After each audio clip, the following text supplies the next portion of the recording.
So thank you all for coming and for being here. I'm aware it's half-term week, so some of you are probably quite busy, so thank you for your time. I'm going to start off talking about a couple of case studies, a couple of incidents that you may already be aware of. In 2019, the SFO announced they were investigating a development in Liverpool. After receiving planning consent, the developer filed for insolvency, which may have lost investors up to £200 million. One of the developers behind the failed project donated almost £2,000 to the local constituency Labour Party after planning permission was authorised. And local campaigners in Liverpool have claimed that this raises questions about the relationship between the developers and the local politicians. And it's worth noting that there were no minutes taken at meetings between the developers, councillors and their officials. To London, and in 2018, a national newspaper reported that a local Conservative councillor, Westminster's then deputy leader and recent chair of its planning committee, had declared receiving 514 gifts and hospitality over 3 years, amounting to what we estimate to be around £13,000. In 2016 alone, this included gifts and hospitality from 58 successful applicants for planning permission. And the subsequent report recommended that Westminster needed to fundamentally rethink its stance on hospitality, and I quote, put more emphasis on councillors questioning upfront what value accepting offers of hospitality would add to the decision-making process. If we look at these cases, and let's take Liverpool first, I think even if we take a very generous view of what happened and we take the accused at their word, they've claimed they've done nothing wrong. At the very least, I think this case shows how public trust in the process can be utterly devastated if there's a lack of transparency and the right protocols and controls aren't in place. If we look at the Westminster case, I think this is a good example of how a rotten culture can really develop over time due to insufficient protocols. You know, where accepting £10,000 plus in gifts and hospitality is seen as completely acceptable by those in senior positions. You know, the UK is in a situation right now where it's suffering a housing crisis, where there's a shortage of homes. And of course, major housing developments are part of the solution to this, but they can also be quite contentious for local communities. And as recent scandals have shown, you know, the conduct of councillors in this process can at best give the impression of corruption at times, and at worst constitute actual wrongdoing. And this mistrust in the planning system can undermine billions of pounds of investment and prevent, of course, the delivery of new homes. If I could have the next slide, please, Jen, that'd be great.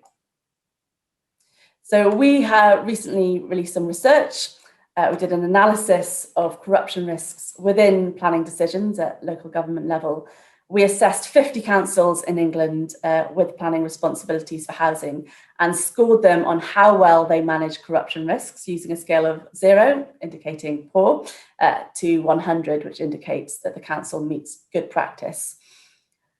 Unfortunately, all councils show significant room for improvement with an average score of just 38 out of 100. If we could skip to the next slide. Thank you. We identified 5 major corruption risks in planning decisions. The first, bribery and excessive gifts and hospitality.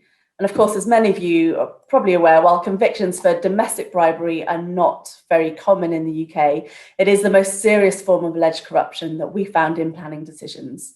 Our research also identified that indicators of potential bribery, such as excessive hospitality or curiously timed political donations, have also arisen in certain parts of the country.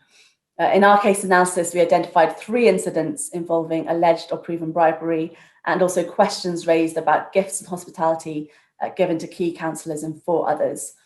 I think it's worth just mentioning briefly, there is a real disparity between different local authorities on gifts and hospitality. For example, some don't even require councillors to register this information, and we might get into the detail of that some more during the Q&A. The second major risk we identified is secretive lobbying.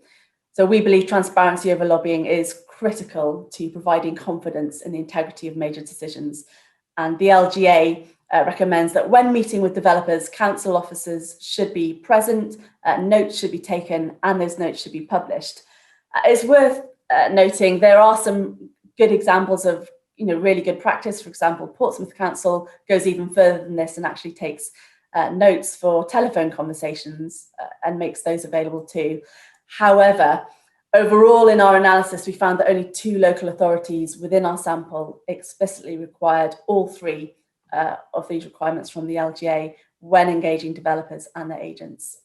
The third major risk area is around conflicts of interest. We found that 72 current councillors are or used to be employed by companies working in the housing or planning industry whilst holding public office. 32 of these hold critical decision-making positions in their local planning system whilst also working for developers. Number 4, related to this is the abuse of the revolving door. So that's the movement of individuals from the public and private sector, either way. We found at least 120 councillors moved between public office and private employment in the planning sector over the past decade. And it is worth noting, of course, the revolving door can be a really positive thing. For example, it can increase understanding and communication between the private and the public sector. However, it does carry a corruption risk if it's not managed properly. So, for example, councillors may be influenced in decision-making by past or prospective employers. And unfortunately, in our analysis, only 4 councils showed kind of any sign of recognition and attempt to address the conflicts of interest that may arise when councillors move between public and private office. The 5th and final corruption risk we identified is around weak oversight of big decisions. So only, for example, only 6 of the 50 local authorities required councillors to undertake compulsory training on probity in the planning process. It's worth noting that this is there are systematic weaknesses across the board in local government defences against impropriety. This problem is not confined to one political party or one region. It requires a cross-party, cross-country response. We also recognise that being a local councillor is not an easy job. Councillors work part-time hours and often need to seek other employment in order to make ends meet. And it's not like councils are necessarily working with huge budgets to make big changes.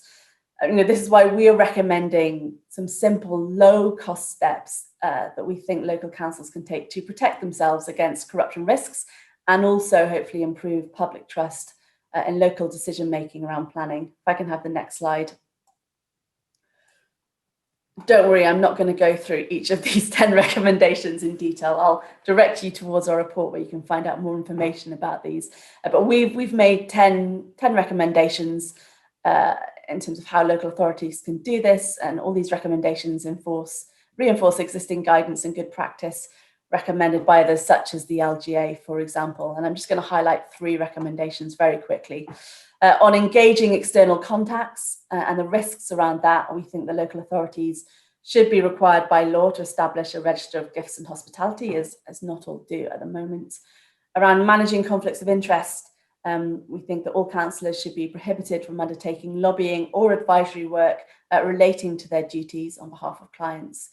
And in terms of strengthening that oversight, we think that local authorities should increase transparency over investigations and enforcement action to provide a deterrent against future breaches of the rules. But I think this would also help demonstrate actions that local authorities are taking and would hopefully build public trust. I just want to quickly end on a positive note. Change can happen, and indeed it is. I think it's worth highlighting that East Devon District Council have made some great strides forward in response to some of these recommendations already, and I believe we'll be hearing from them a bit later. Thank you.